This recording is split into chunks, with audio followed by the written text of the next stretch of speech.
The Proper Football Live Show. Sundays at 6 p.m. for your football fix on Facebook, YouTube, Twitter and PF Radio.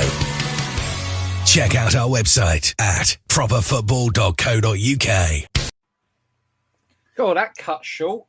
Good evening, everybody. Welcome to Proper Football Live. It's Sunday. It's 6:40. I think we're a bit later today because of the FA Cup semi-final, which is still going on and is still 0-0.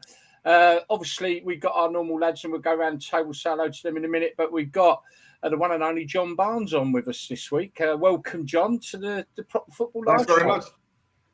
Thank you. Looking at the introduction, that looked like some of the training sessions that me and Cally were doing for Watford back in the day. I didn't know you had footage of that. No, it's brilliant to have you on, and we really appreciate it as well. But let's just say that, Cally. Cally, how are you and how's your week been? Yeah, it's pretty much the same, mate, with my mum. It's just a bit of a groundhog week for me, but I've enjoyed it. It's been some good football matches on. Yeah, and of course, I've been looking forward to this one. I bet you have. Yeah, I'm sure we got some big scores to talk about this week. Dan, how you been? Obviously, weren't with us last week because you were driving a train. How you been? I'm good, mate. I was up in Walsall watching the Women's FA Cup semi-final, ladies' game. Yeah. Try to experience that up at Walsall's ground. No, that was good. Good. It was different. I forgot you was up there. Yeah. Yeah, you saw the first half, though, did you? Yeah, we did leave after the first half, but it wasn't for us. That was the alcohol calling. I don't think it was anything. No, it was a great day. Great, loads of kids there. You could see were really enjoying it, so I recommend it. Take your kids along. Okay, folks, look, so here's the deal for today's show. We're going to be run with the same format. We've got a few goals to look at from grassroots football. We're going to be talking the weekend's results. Obviously, non-league has also come to an end below the National League. So we'll give as many shout-outs as I can to all those promoted sides. And obviously, with John on, we'll obviously be doing some Q&A as we go through the show. But I'm going to start the show off with it's FA Cup weekend. It's 0-0 still, Brighton, Man United. And then obviously we had Man City going through yesterday against Sheffield United. I just wanted to jump straight in, chaps, because obviously, John, you've done a few semi-finals in your time, but you both started at the same one in 1984 when you were young men. And what was that like back then? Obviously, the FA Cup maybe isn't what it is like it was then, but that must have been some experience for you two as young men then.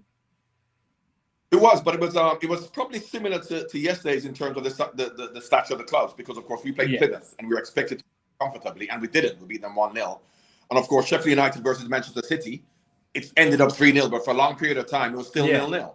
So it's a similar situation, but that's where you do not want to lose.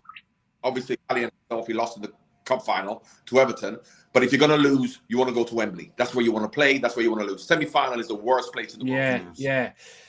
Mind you, you get to go to Wembley now if you're in the semi-final. Now it's a bit different now. Saying that though, yesterday's attendance was really quite poor, I guess you could say. And there have been calls, I've even heard it on some of the mainstream channels, that maybe that game should have been played outside of London, both northern. So it's only 69,000. So it's quite a poor attendance for a semi-final.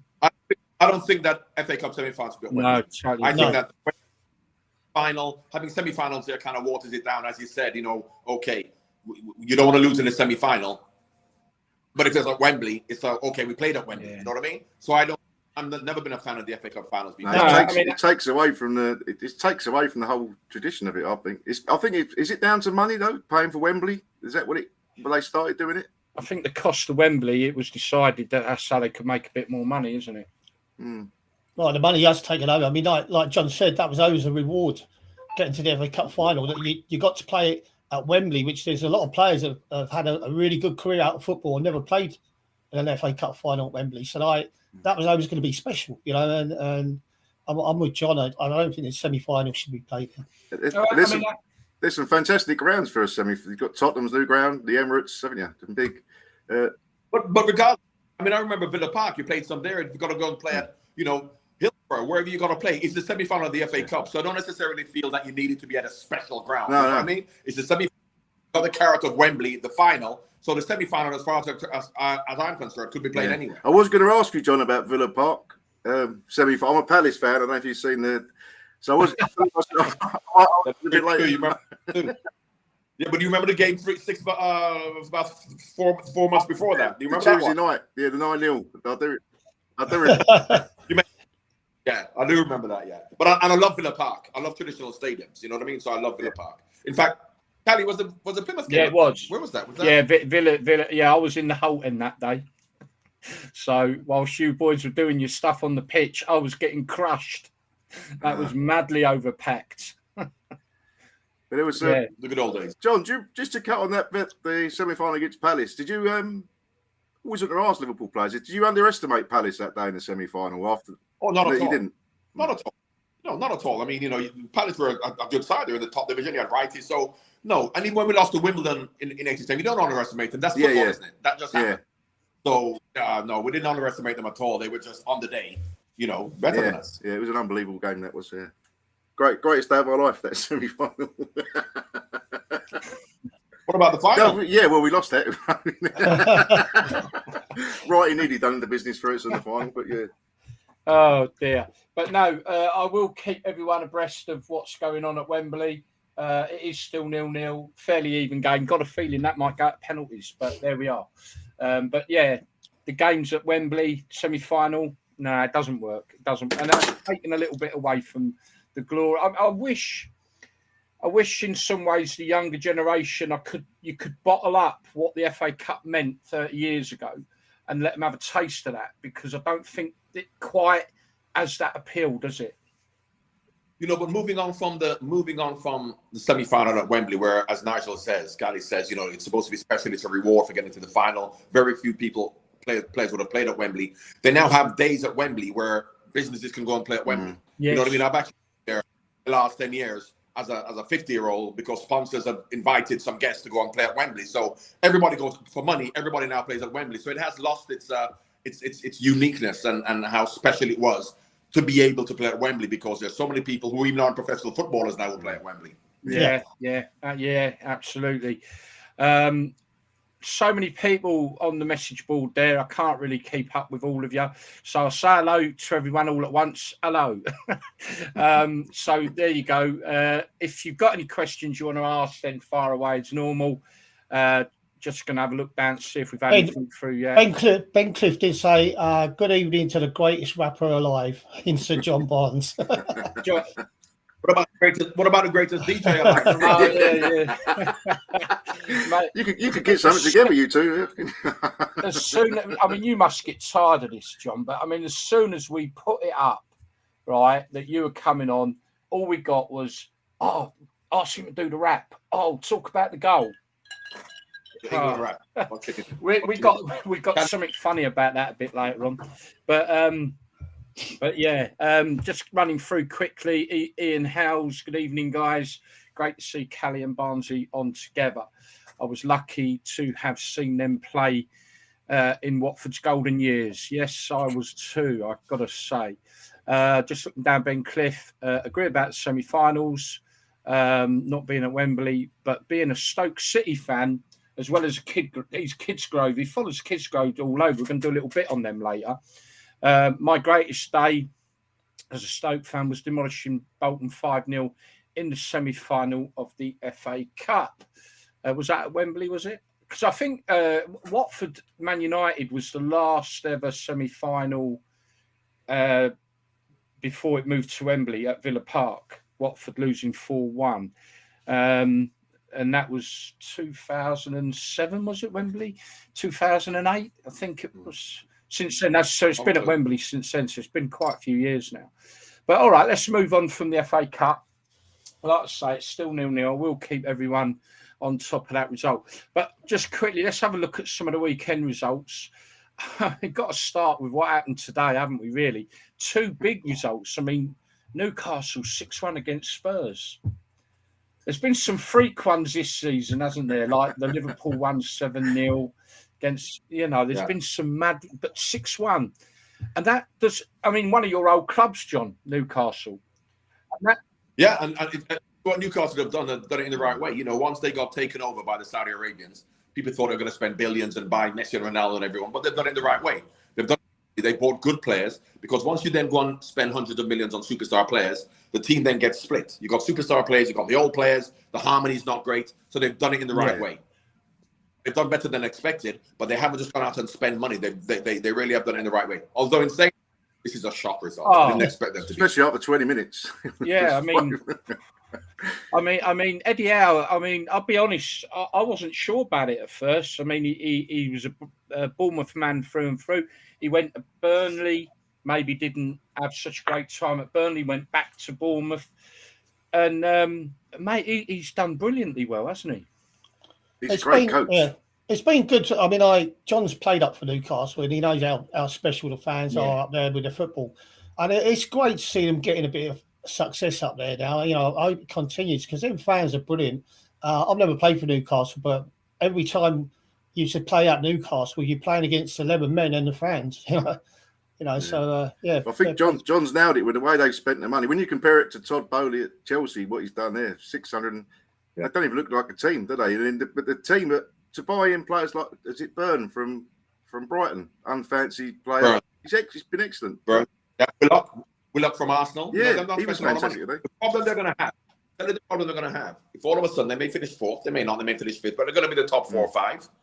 Then all of a sudden next year, they're going to start thinking about, can we then spend and get better players to win the league? And then they're going to think, is Eddie Howe the right man to take us there? Because we want a big name manager. And as much as they kind of brought Eddie in for a bit of a stopgap to stable the ship, and then in a few years' time, when we get more money and we get great players, we're going to try and get the best manager in the world. But if Eddie Howe does okay, then, you know, are they going to then say, we're going to start signing great players and stick with Eddie? So as much as that's what they should do, you could have said the same thing at Chelsea. Yeah. You know, Potter. So I'm not saying that Eddie Howe is necessarily going to be there, unfortunately. And as much as I think he should for the full duration. I hope he does go and then becomes the England manager soon. You see that a lot with some of the lower league clubs that are trying to make like they got a bigger project. It happened at Watford when they got rid of Sean Dyche, and they brought Zola in. Bless Zola. I mean, don't get me wrong. Dyche has proven to be the better of the two managers in the long run. But the only reason for that change was to attract the better players. Dyche at the time wasn't really well known. Zola, big name in football. Yeah, but Watford is a bit different, because you're not going to attract the better players to Newcastle. No, yeah. Oh, now, yeah. Money to attract the players, but Newcastle are. So I don't think they're going to worry about who the manager is. They're not. No, good point. That's true. Yeah. Good point. But right, okay. So one of the other results today that we just quickly have a look at, and it is a big result, and that was 4-0 West Ham winning down at Bournemouth, probably putting them completely out of the relegation battle. That's a big result for West Ham and David Moyes. You know, looks like they're going to stick with David Moyes, get it right. But yeah, and that's another big result on that one. I didn't expect West Ham to go to Bournemouth and win 4-0, I must admit. Any thoughts? Well, but it didn't surprise me, because I'll tell you, West Ham aren't a bad team. They're a little bit like Leicester. They've not been getting the results, but they've not been playing badly. You know what I mean? You've got teams who don't look like scoring. They're not playing well. They're losing. You change the manager.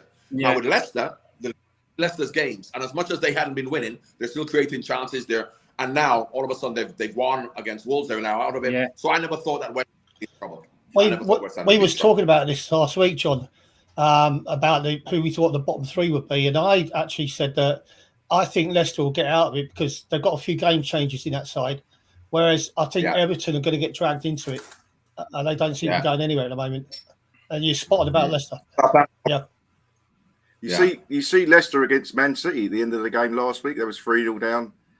And I think Dean Smith has come in and with Terry and is it Craig? Can't think of his surname, but they look brilliant. They could have actually pulled a draw out against City there to took their chances. Yeah, they played badly. You know, it's just like Crystal Palace. Vieira was there and they weren't winning matches. They were playing well. They were creating chances. They're good going forward. They've got good players. And now Roy Hodgson's gone there and they've won they've won 3 and drawn 1. Yeah. But the way they were playing, they were okay. And I think that Leicester, that's why Cally says, and I'm agreeing with him, you know, I think Southampton are struggling. Bournemouth could be drawn in. They're probably a little bit safe. But I think Everton could be, and I don't want them to go down, but I think that they could be in a bit of trouble. Yeah, they was poor yesterday. Yeah. I think Leeds are on free. Yeah. We was we played when we played Sunderland, John. We beat them 8-0, but we could have been 2-0 down in the first 10 minutes, couldn't we? So it just shows you how games sort of change. Wasn't that Ali McCoy's debut as well? What, for Sunderland, was it? I'm sure it was. I'm sure it. And Colin West was playing, wasn't he? Before he came to us after, didn't he? But yeah, just looking at Leeds. I mean, obviously Leeds going down to Fulham 2-1. Sorry, I'm just keeping an eye on that result. If anything happens, still nothing happening. They've gone down to Fulham 2-1. John, you were saying about clubs that have played well. I mean, I've seen some at Leeds this year, and I've heard people talk about. They seem to play some great football and get nowhere. Well, I think when Bielsa was there, yes, and they had that high energy, and they used to. But if you look at them, in the last 3 or 4 months, of course, they lost 5-1 at home to Crystal Palace. Then they lost to Liverpool 6, whatever it was. Now they've lost to Fulham. So I think with Bielsa's high energy football, it was like they're creating chances, they're scoring, but it looks as if they're a little bit toothless now. Yeah, they've got no quality. Who do they lose? Richarlison and is it Rodriguez? Rodriguez at Everton. Yeah, the boy who went to Barcelona. Rafinha, that's it. Yeah, they haven't got enough quality Leeds, unfortunately.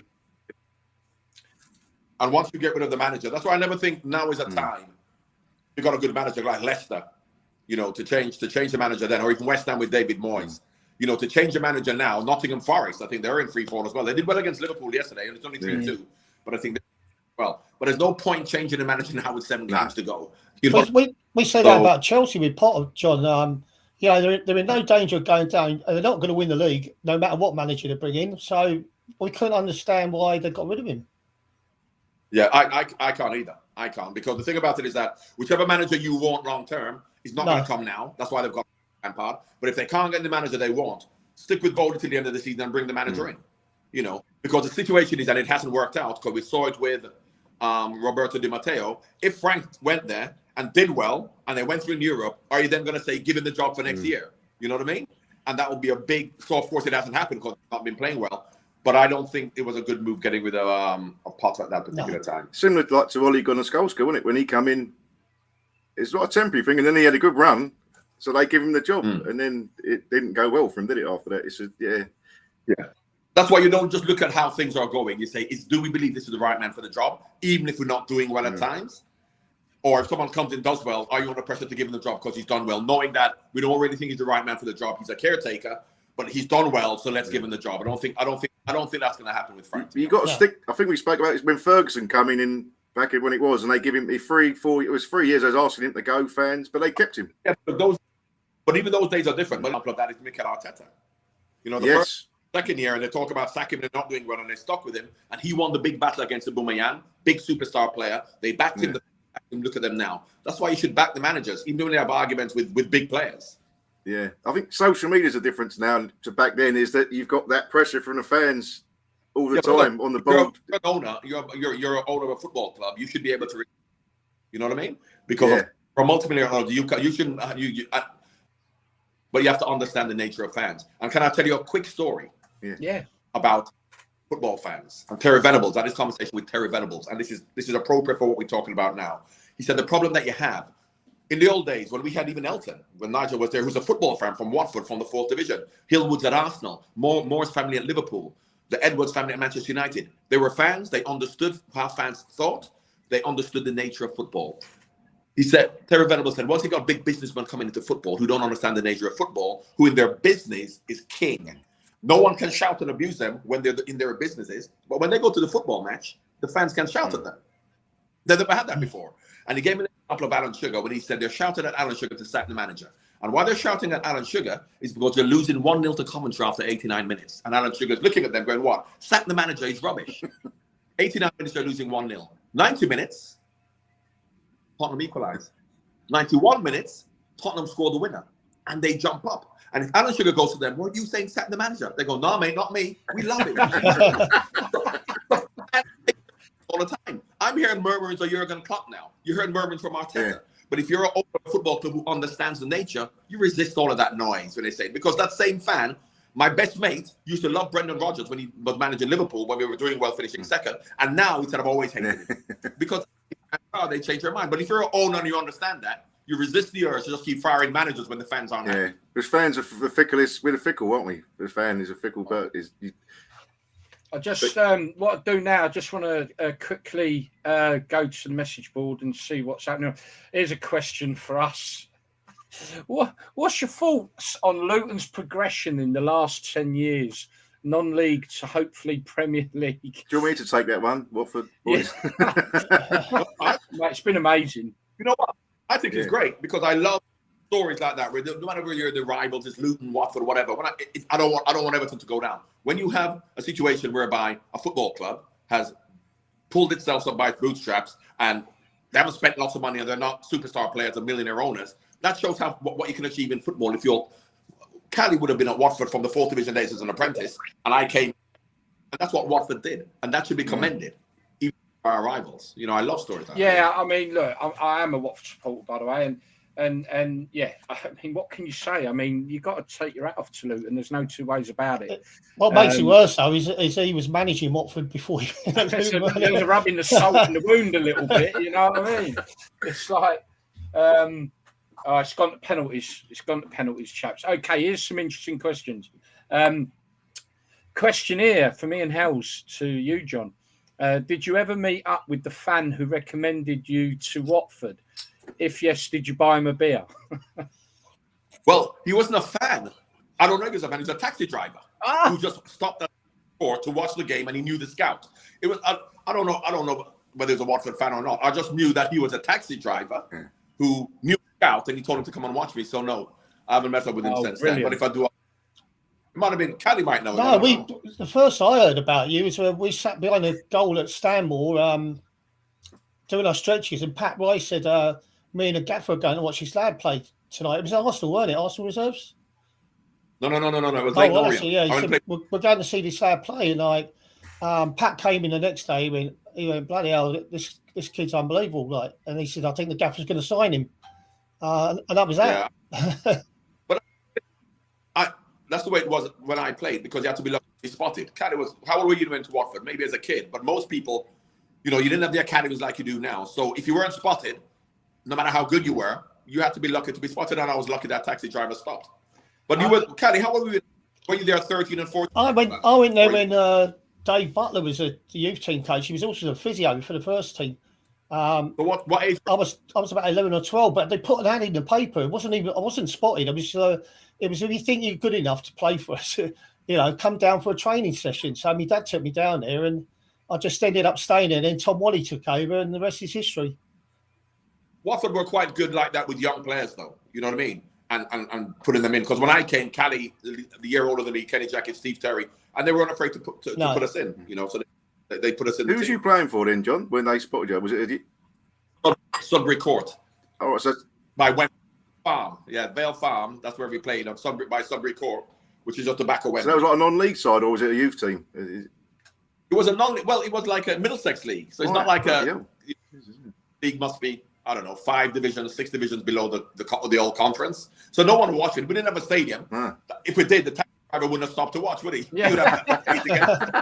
So did you know they was going to be watching you, John? Was you aware that they was watching you? No one was watching me. There are 2 people watching. No, I mean the scouts. Did you know the scout was going to be watching? Oh, no, not at all. Because what then happened is that maybe a scout then came to the next game, but they never said anything to me. The only time I knew was when they must have got my phone number from the Sudbury Court, because they never said they were watching me. And then I got a phone call, and they said, do you want to come to training up at Woodside on a Tuesday night to train with the youth team, because I was now 16. So they said come up for the youth team, and then I went up. And the only reason I got in the first team, interestingly, Cally might not even remember, but Luther will, is because I'd signed at the end of the season for the next season. My mum and dad went back to Jamaica. I had signed, and the first game of the season, the first team, Cally may remember, was playing at Newcastle, and I was in the reserves because it's my first game for Watford, and we played at home 3:00 against Swindon. So I played at home at 3:00 on a Saturday. First team played away at Newcastle. I scored. Luther got sent off first game of the season. Second game of the season against Oldham, Graham Taylor put me on the bench from the reserves. I only came on for about the last 10 minutes. I don't think I did anything special, but I came on for the last 10 minutes. Third game of the season is Chelsea away. He brought Luther back into the team. I think I'm going to go back to the reserves. And he put me in the team on the left wing with Cally on the right wing with Luther up front. I don't know. Who would he have left out then, Cally? Who was left wing then? Would have been Wilf or someone? Yeah, Wilf. I think Wilf was brought to play the left wing. Then he put him back to left back, didn't he? Yeah, but Keith Pritchard was there. So we'd have dropped Keith and put Wilf to left back that year. That's the vision. I don't know. That was probably my first full season that year as well. Who? I remember scoring that goal at Newcastle where Luther got sent off. Yeah, it was 1-0, wasn't it? Got goal of the season for that. Unusual to be sent off back then, wasn't it? Was it a bad tackle? I remember outside of the bottom corner, wasn't it? From the right-hand side of the box. Yeah. Thing back in them days, Dan, is like Tom Wally taught us how to look after ourselves, and sometimes it meant going over the ball you did because you knew that the player was going to come in and do you. So, if they're going to kick through you, you just show them your studs, and it was a lot harder in them days. Yeah. So, just quickly going back to the message board, is one from Darren, who was on with us last week, Darren Ashley, who he runs the Simply Football and the Football Memories page on social media. He was asking, John, what was going through your mind when you came on in the 86 World Cup quarterfinal against Argentina, with England being 2 down, because you so nearly actually turned the game on its head? What was going through my mind was I'm delighted to play in the World Cup. First of all, do you think you're going to play for England? Probably not.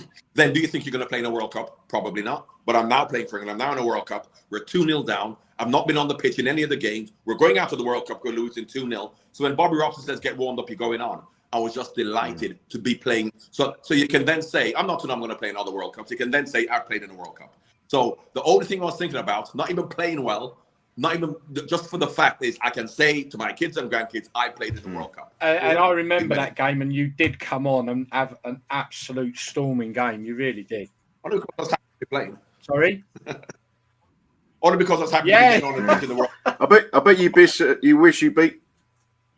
Growing up as a kid, you watched the World Cup. I remember the 74 World Cup. I was living in Jamaica, West Germany versus Holland. 78, Argentina. And I'm these World Cups thinking about how great World Cup football is, and now there I am on the bench. That's why for Viv Anderson, it must be really hard. Viv has been to 2 World Cups, and he's not played at all. Didn't he not? Because he's on the World Cup. So how do you feel part of a World Cup or a team when you don't even get on the pitch? So just to get on the pitch for me was what it was all about. John, I bet you felt you regret not getting the Maradona shirt in front of Steve Hodge in that game. Do you know how Hodge got it? Go on. It was incredible. Because at the end of the game, we're like in England. We're not cheats, are we? So, Bobby Robson, Terry Butcher, those British Bulldog types, Peter Shilton, they're going, right, we're not changing shirts. They're cheats. So we stop off the pitch. We're not swapping shirts. And I didn't know how Hodgie got Maradona's shirt because no one swapped shirts because we just walked off the pitch in disgust, right? So I'm watching the game in 2000. This is like 14 years later. I'm watching the game on television, not thinking about the shirt. You see us walk off the pitch in disgust. You see thousands of Argentinian fans come on the pitch. You see Maradona on the shoulders. And after about 5 minutes of all this mayhem on the pitch, we're in the dressing room. None of us are to be seen because we're in the dressing room. You see Steve Hodge on the pitch by himself, fighting his way through Argentina. Pulls on sock on someone's shoulders. He's pulled on his sock. Maradona's looked down and he's looked up at him and he's gone with his England shirt. And Maradona goes, gives him his. Hodge never said. Hodge put it in his bag. He never said a word. No one knew he had it. He just come in and just hid the shirt. And then £6 million later. Oh, brilliant. What a story that was. Just having a quick look down. Ben Cliff saying Marco Silva, manager of the season for him. He's also saying relegation he thinks is Southampton, Forest and Leeds. As Mandy Holmes is asking, has John got a memorable game he played in with Cally, and looking forward to him in some. Okay, didn't quite get the end of it. Oh, looking forward to well, I don't know if John wants to do the rap. Do he get tired of that? We've got a little treat for you on that rap, though, later. Cally, what's your most memorable game? Memorable game? That's the game that you two played in, she's asking. I don't know. We had some good games, didn't we? There's a lot to choose. I like the Birmingham game, the quarterfinals, because exactly what I was going to say. Everything was going wrong that day, weren't it? I mean, we played Plymouth in the semi-finals and we beat them. We should have beaten them, but the Birmingham game, because they were a physical side. You talk about, Tony Cook was in goal for Birmingham. Mick Halford, Noel Blake. Was Mark Dennis playing left back? Van der Nel. God, that's a hard team. And it was in Birmingham, and that is the game I remember because Birmingham were a strong physical side. Noel Blake at the back, Billy Gilbert, Kennedy in midfield. I mean, and that was a game where we played really well. Yeah. So that for me, that game, and of course, the game against Wrexham when we got promoted. Was it 2-0 against Wrexham last game of the season? Yeah, that was memorable. Oh, right. So I've got a story about that one. You're on the pitch, weren't you? I was the first one on the pitch when I thought the game was over, and he whistled. I was on John Craven's news round and went running on with a Watford flag, thinking the game was over because thousands came on. I know it's not the done thing today in today's game, but it was then. And it said the fans are on the pitch. You think it was over, and it was a free kick, and we had to get back off again.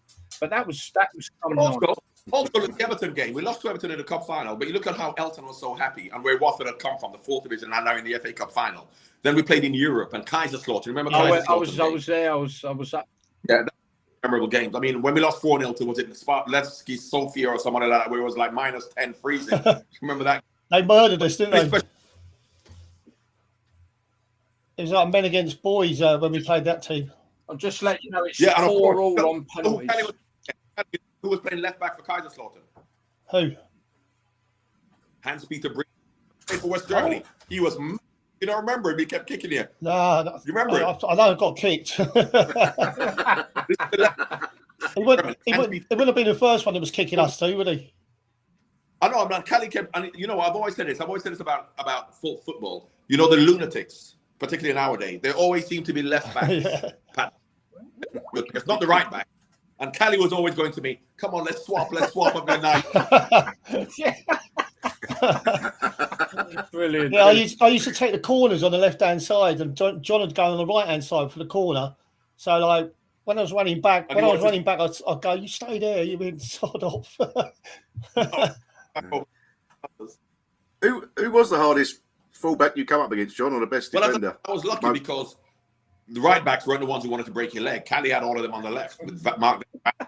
You had Pearce, Nicks. But the most difficult one I played against was not because he was necessarily a good defender, but he was always attacking. And Cally will tell you, our first job as a winger, where you think is to cross and to score goals, is to not let your fullback run on you. Because Graham Taylor said, you've got to chase back. So Viv Anderson was hard for me because he was always attacking. I always had to be running back. So Viv Anderson and Gary Stevens at Everton were the two hardest, but not physically in terms of kicking, but just made it more difficult. I had the same problem with Chris Houghton at Tottenham. He was always bobbing forward, weren't he? But who's the one who kicked you the most? Obviously, Stuart Pearce kicked me the most, but Pat Van der Nel was just a psycho. He used to play with his elbow in your chin. I was more worried about playing against Van der Nel than I was against Stuart. I mean, you could hear Stuart running up to you because the ground started rumbling. So I don't know if Cally remembers this, because I remember one of the worst tackles that Cally talks about. And I remember one of the worst tackles that I saw when I fell for Cally. I don't know if you remember we were playing at Newcastle. What used to happen was, as the ball, this is what Watford used to do. Kenny Jackett, or let's say, they plays it to the winger. And of course, Cally's facing his own goal, or I'm facing my goal. And what you'll do is you'd help it first time, Cally with his left foot, we with his right foot, into the centre forward and follow it. And I remember John Anderson putting a tackle in on you when he hit his standing leg. Because what happens is, when you kick the ball with one leg, that's in the air. The ground, that's the foot that's on the ground is where you. And John Anderson never even tried to block the ball. Cally's right foot was on the ground, and he just came over the top and just nearly broke his leg. I don't even remember that, Cally, but I remember another occasion when he was swap, and I said, "No, you stay there." Yeah, I mean, in them days, now that's a sending off offence, isn't it? So but that's what you should get in them days. I mean, if you look at today's game, you two would have had a field day, wouldn't you? Any attacking play, because as Callie's saying there, you have to worry about people trying to break your leg when the ball's coming to you. Now they're not even. No. The thing which makes no sense at all, and no one questioned it, is this whole thing about you're allowed the first to get side down or tackle from behind because it's the first 2 minutes of the game and it's allowed. So the first 2 minutes of the game, they say, let him know you're there, come through him, there you break his leg, and you go to the referee, it's only the first 2 minutes. He goes, yeah, but he could have broke my leg in the first. Does it matter if... And no one will get booked in the first 3 minutes because first 2 minutes you're allowed to do that. Exactly what I said. Exactly what I said to you, Gary. That's they had a 15-minute open door to do what they wanted to. Yeah, you've said this a few times. To be fair, although I've got BBC on in the background watching the game or keeping an eye on it, the last penalty's being taken down. I'm guessing he misses it. Oh, he does, because for some reason I must be a few minutes behind everyone else. It's Manchester. Man United have won. Brighton have lost. Yeah. So it's an all-Manchester Cup final.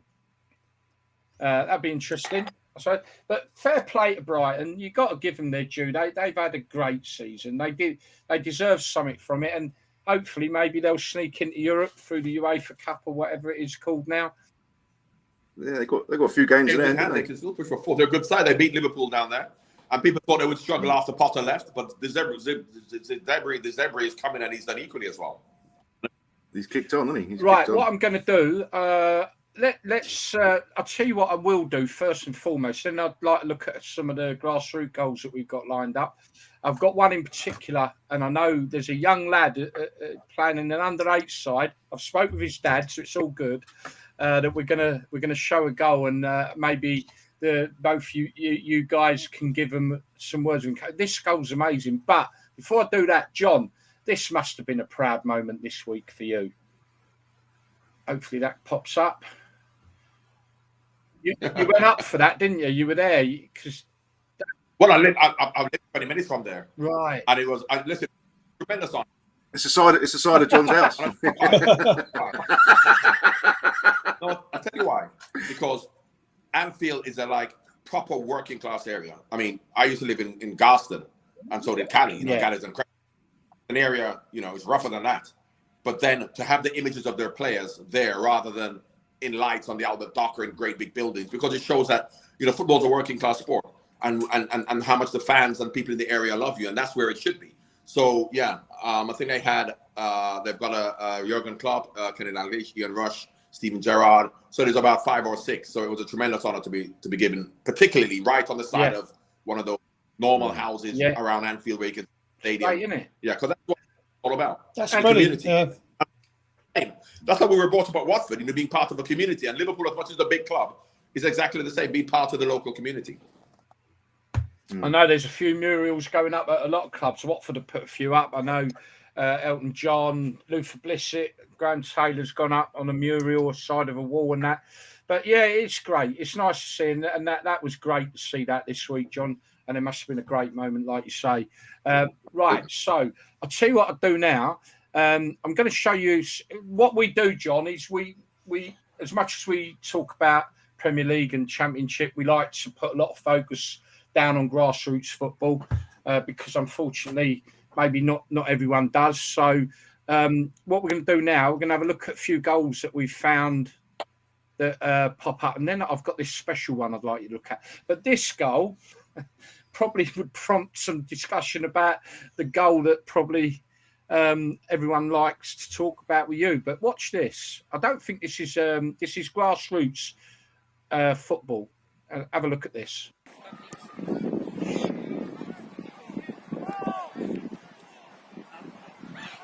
Use your legs! Use your legs! Use your legs! Use your legs!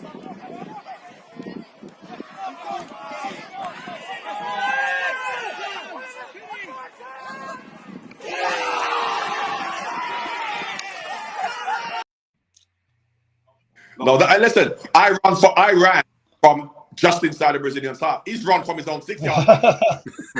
What a goal! Tell you what more that goal reminded me of. You can Google it, people. You look at this goal, the goal that George Weah scored for AC Milan, when he got it from the corner. Really? Yeah, in his own box, and he ran exactly the same place as that young kid got it, and he ran from their corner. He picked it up in his own penalty box. So that reminded me of that because that's exactly where he got it from. And that was from a free kick that came to his own box. I'm a bit disappointed in the big lad chasing him. I thought maybe he could have he'd have been taken out, though, in our days, wouldn't he? On the halfway line, he'd have gone. Is his size? I don't know why he didn't do something. But what a run. So this next one coming up, great overhead kick. Let's have a look at it.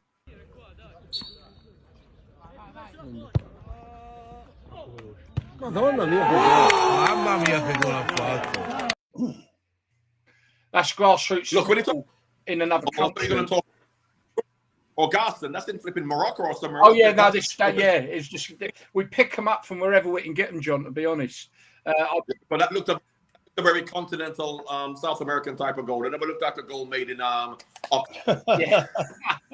Right. So look, this next one I'm going to pop up. This is. Believe it or not, and like I say, I've had a chat with the young lad's dad, so we're all good on this. This is an under-8 game, and the chap, he's watching us, by the way. This young lad and his dad, proud as they are.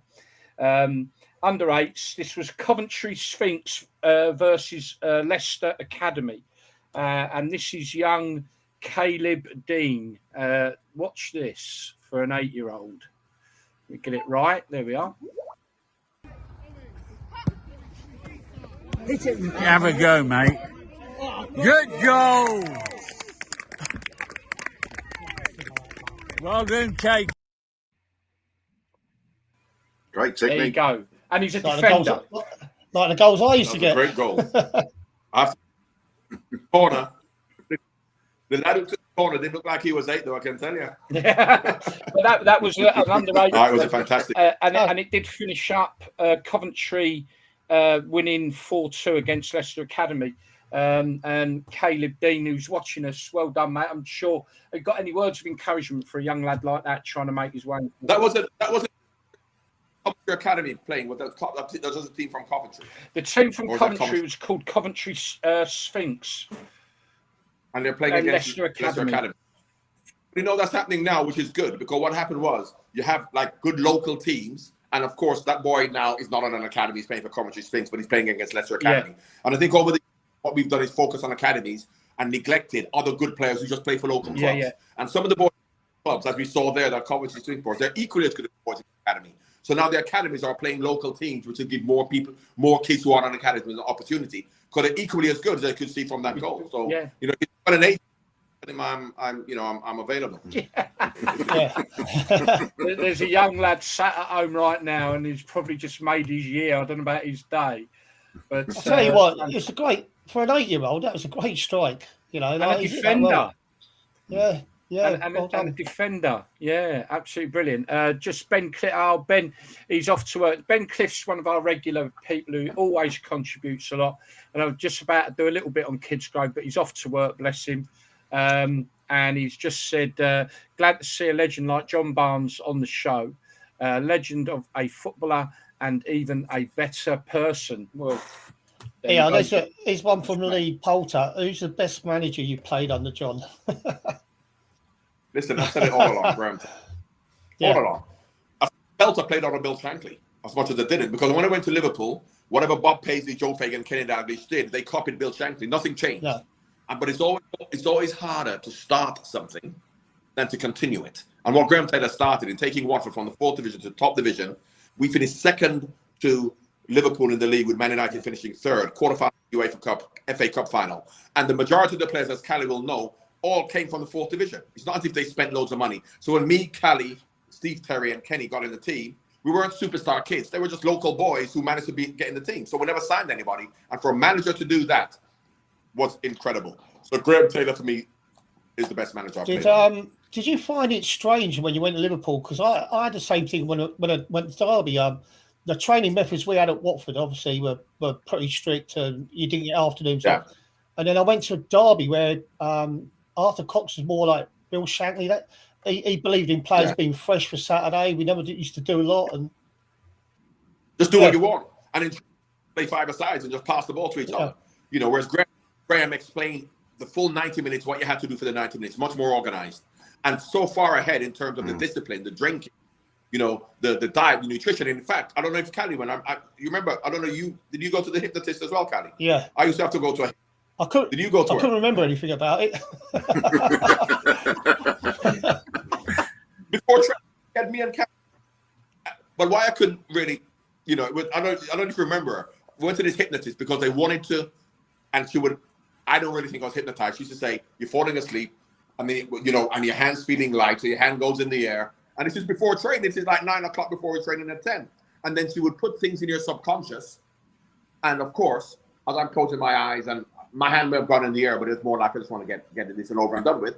But then she was saying all things like what Graham Taylor said about closing down and tackling and the back door and Pomo. And I thought, this doesn't sound right coming from a woman, you know what I mean? It was quite exotic. So I think I just did it to get over it. I don't think they used to ask me what it was like, but I couldn't remember anything about it. So yeah, she probably had you wandering around the streets in underpants or something, mate. But in terms of the diets and the nutrition and all kinds of stuff that we did, which are obviously part of football now. But when we went to Liverpool, players were just getting drunk all the time and going to McDonald's, eat what you like. We're not doing any physical training. And you remember the doggies we had to do on the stopwatch and everything being timed. Whereas now you got heart rate monitors. Whereas back then, how are you going to know if a player's giving 100% unless you time and they've got a heart rate monitor? That's why Graham Taylor timed everything. When we went to Liverpool, sometimes we trained hard, sometimes we didn't. So it was and Cally, you would have felt the same thing at Derby and Villa. He was well ahead of his time then, by the sounds of it. So on a Friday at Derby, we had to report to the ground at 9 o'clock. We got weighed. We got in the cars. We went up to the training ground. We done a 15-minute warm-up and a 20-minute five-a-side. And then we was back in the baths at the baseball ground. And we was in the McDonald's by 11:45. That's what it was on a Friday. Yeah. Wow. How football's changed. Don't plan on doing anything in the afternoons apart from a Friday. John, we've spoke a lot about Watford, obviously, because of the connection with you and Cally. But at Liverpool, what was your most memorable time or memorable game or occasion at Liverpool? Not to the Forest, we'll beat them 5-0. That's after Hillsborough. Because Forest were a good team, a top three team then, and that was the best performance I've been involved with from a team for 90 minutes. Right. And why? Because I've been involved in games for like 60 minutes where we've been better, but 30 minutes not so good, or the opposition come into it. But for the full 90 minutes, we completely dominated that game. And the best thing about the game is that after 89 minutes and we're 5-0 up, we played like we were 0-0. We didn't, being 5-0 up, the fans would have forgiven me or any other player to try and nutmeg somebody or olays and start, making fun of them or whatever. They would have forgiven us for doing that. And a lot of people do that when you're 5-0 up, but we didn't. For the full 90 minutes at 5-0, if you have to chase back to make a tackle, when you didn't have to go, you're 5-0 up, we did it.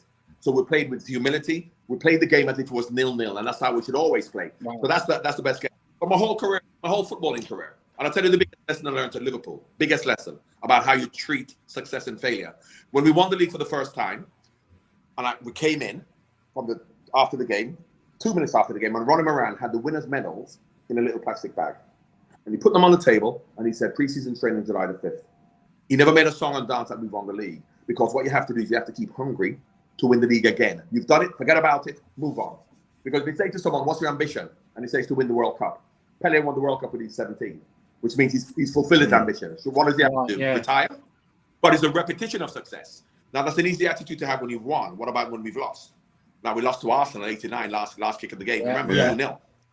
We came in, Ronnie Moran, losers medals, pre-season training July the 5th. We never wallowed in self-pity and despair, because if we did, we'd never raise ourselves to go and win the league the next year. So when we played football, we played with 100% determination, effort, commitment, and if we won, we won. If we lost, we lost. We never got disappointed. We'd only be disappointed is if we didn't put our effort in and we weren't committed. And the same thing at Watford. Because all Graham Taylor asked you to do is give 100% all the time, and that was it. Was that game against Forest? Was that the year that you got Player of the Year? That was the second. Yeah, I won it twice. I think that was the second year. Because it was the year we won the league in 87, 88. Then also won it in 88, 89, and this was in the 89 or 90, the year after. Yeah, when I won Player of the Year. He was flying that year. Yeah, but I wasn't. The thing is, I wasn't man of the match in that game necessarily, but it was just a great team performance, which is what, for me, football's all about. I think, John, the 9-0 the following year against Palace, I think it was 9 different scorers that night, if I remember it rightly. There were Yeah, and which shows, John Hodges came on to score a penalty because he was leaving, so he didn't score a penalty. I was just about to mention that. Now, if Tottenham win 9-0, Harry Kane's going to score 8. Of course he is. What I mean? And that's what I mean about a real team. Yeah. And in when you had Ross, you had Luther, or whoever you had, Caddy would be scoring 15 goals. I'd be scoring 15 goals. So it was a real team effort, and that's who I was brought up at Watford, and fortunately at Liverpool as well. Yeah. But you go to other clubs and they haven't got that ethic. No. Watford haven't got that now, have they? Not many clubs do. Not many clubs do. But it's all about individual superstars now. Yeah, isn't it? of course it is. Yeah. So, a question from Damo coming off the playing scene. What was it like managing at Celtic? I love Scotland, and I love it. The politics was terrible because, of course, when you got the Catholic, Protestant, the fact that really affiliated with either of them, so it wasn't a happy time from that perspective. But I love passionate fans. You know what I mean? Who love their club, and they love their club. I mean, Rangers fans do as well. Very much like the Evertonians. That's why I haven't got an issue with Evertonians. Yeah. I've got an issue with Luton, who love Luton. But they think I hate Watford, blah blah blah. But they're passionate about their fans. That's why I had, as much as the football didn't go well, I love the passion of it. Yeah, there must have been some experience. Right, okay, quickly then, what time we got? Okay, so we're very close to it now. I was going to do something for Kids Grove, but we'll save that for next week because Ben's had to go to work. Let's have a look. Okay, let's have a bit of a giggle. So all we got, as soon as we said John's coming on, the rap. Now, John, all I'm going to say to you, mate, is I am so glad that you were playing for England. Otherwise, we could have ended up with one of these two, and we've got the recording doing the rap. So, people, prepare yourselves for Mr. Gascoigne, followed quickly by Mr. Beardsley, auditioning to do the rap. You ready? You would have got from me. Sorry? Go on. Yeah, go on. Let's get this.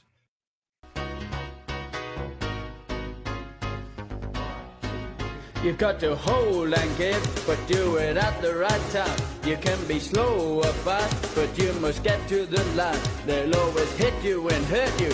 Defend and attack, there's only one way to beat them. Get round the back, catch me if you can, because I'm England man.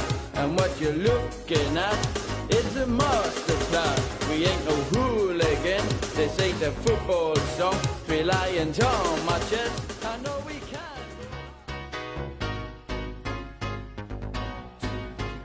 To hold and give, but you're at the right time. You can be slow or fast, but you must get to the line. They'll always hit you and hurt you.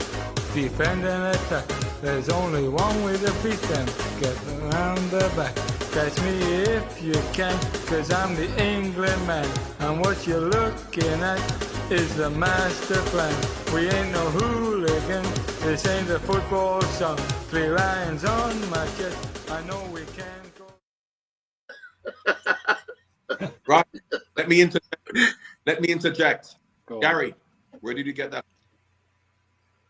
Dan, where did you get that from? Is it not true then, John? That it's absolutely true, but tell me where you get it from, and I'll tell you where it came from. I've got it off of YouTube. That. You know how it got on YouTube? You know how it got on YouTube? Go on. I'll tell you the story about it. That is from me. How was it? I'll tell you how. Yeah.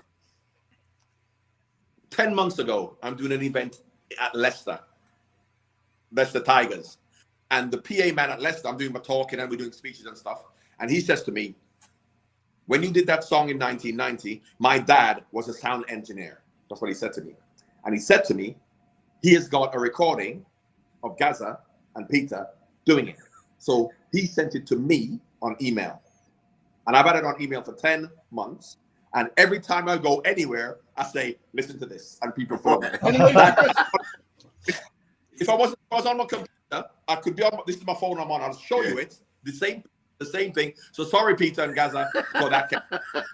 Oh, I just meant it for the Leicester. I just meant it for the crowd at Leicester Tigers Stadium. But they all filmed it, and of course they passed it around all everywhere. But let me tell you the story of the song. Yeah. England did an album for the World Cup. Viva España, the World Cup's in Mexico, and they speak Spanish. Tulips from Amsterdam, we did a 20-record album. It was terrible. So when 1990 came, and Bobby Robson said, when you go to the World Cup, you've got a players pool, you do different things to the World Cup. He said, you're going to do another song. And then the players, so what happened was, and this is like in the January, World Cup's in July. And what happens is, when you play for your club on a Saturday in January, you're going to play, say, Germany on Wednesday in a friendly match for England. You meet up with England on Sunday, and then you play for England. Bobby Robson said, you don't have to meet up on Sunday. They want us to go to Marlow, to these studios, and make this song. Now, the players thought, we hate you meeting up on Sunday, because Sunday is when you should be going to the pub. So when Bobby Robson said, yeah, I'm going to meet up with the team, the players thought, well, the song's going to be crap, because remember 1986. So we're not going to turn up, because we didn't know it was going to be New Order. We thought it was just going to be ourselves, arms around each other, here we go. So only 6 people turned up. Me, Gaza, Peter Beardsley, Des Walker, Steve McMahon, and Chris Waddle. The rest of the players didn't even turn up. And when we got there, we saw New Order, we saw Keith Allen, then we realized it's a New Order song, we're going to be part of it. There was supposed to be no rap, yeah? Because, of course, New Order aren't a rap group. So they did the song, the song saying for England. So when the song was finished, because we were a bit drunk, because, of course, Keith Allen and New Order are there at Gaza. To us drink. When the song was finished, Keith Allen, the song's finished, we're about to leave, he goes, why don't we just write a rap? So he wrote a rap there and then, in 15 minutes.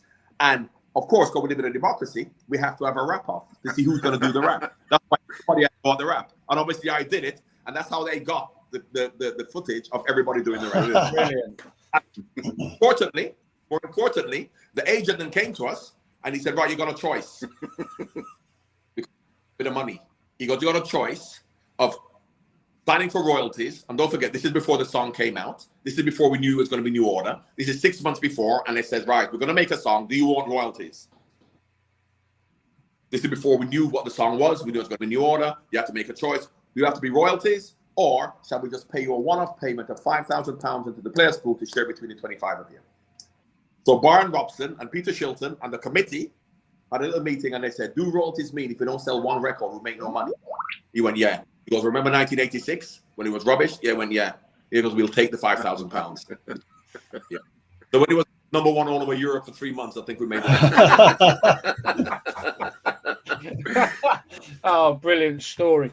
Okay, listen, people, I did say I'd give a few shout-outs to some of the sides that have gone up.